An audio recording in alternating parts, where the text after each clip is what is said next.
Tell us what the latest is with this January 6th committee, how they're dealing with Steve Bannon's refusal, and also how they're treating Steve Bannon, moving to hold him in criminal contempt. How is that really a sort of a signal for future people and people that they're going after to try to get information? Well, this is meant to send a very strong signal. They have a lot of subpoenas out to a lot of people for information and for depositions, and they want to set Steve Bannon as an example. So how this process is going to work is the committee is united in the referral for criminal contempt.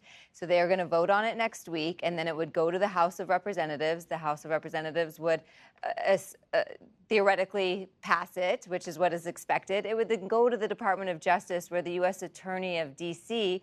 could then proceed with the criminal case.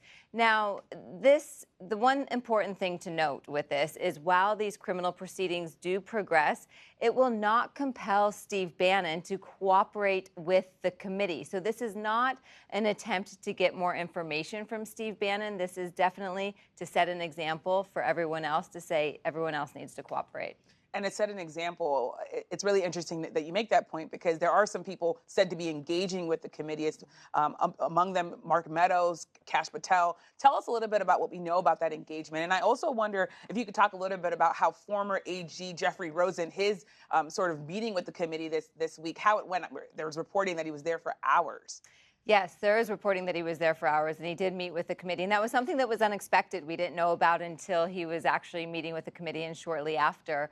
But that's an interesting sign that he did go in. There was no subpoena for him. There was no public request for him that he went in.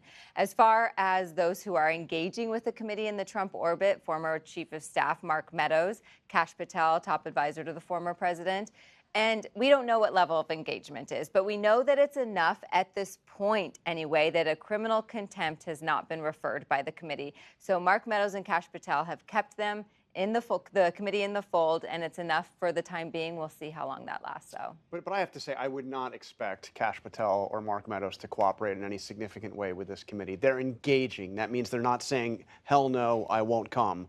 But they're having, well, when would you want me? What are the things you'd want me to talk about? A back and forth like this. But when Bannon said that he was not going to cooperate, when he was going to defy this subpoena, his lawyer in the letter to the committee made it explicit that this wasn't Steve Bannon's decision, this was Donald Trump's decision, that Donald Trump is the one that has the privilege, Donald Trump is the one that asserted executive privilege and effectively instructed Bannon not to testify. The same thing would apply to Kash Patel and to Mark Meadows. They just don't want to be out there front and center taking the bullets the way Bannon is. Bannon, frankly, I think enjoys being the bad guy here. Well, I want to ask you about your reporting this week, too, Jonathan, about your new book is coming out, Betrayal. It's the final act of the Trump show. Great title there. I wonder if you can talk a bit about what you learned about what the president was saying while the January 6th insurrection was happening. And I also wonder how that connects to this sort of grievance politics that Steve Bannon and President Trump, they pursued.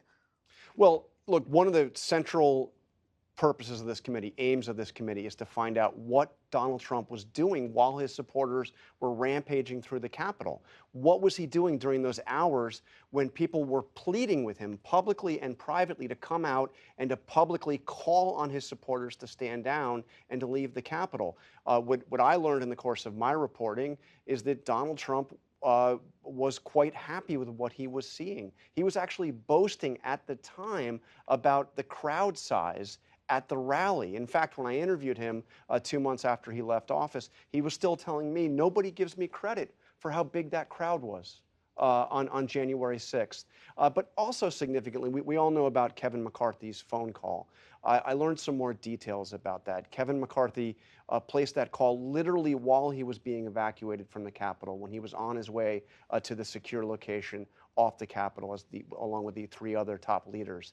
And he told Trump explicitly the shots were just fired off the House floor. At that time, they thought there were multiple shots. Shots were just fired. I had to be evacuated. You have to come out and call this off.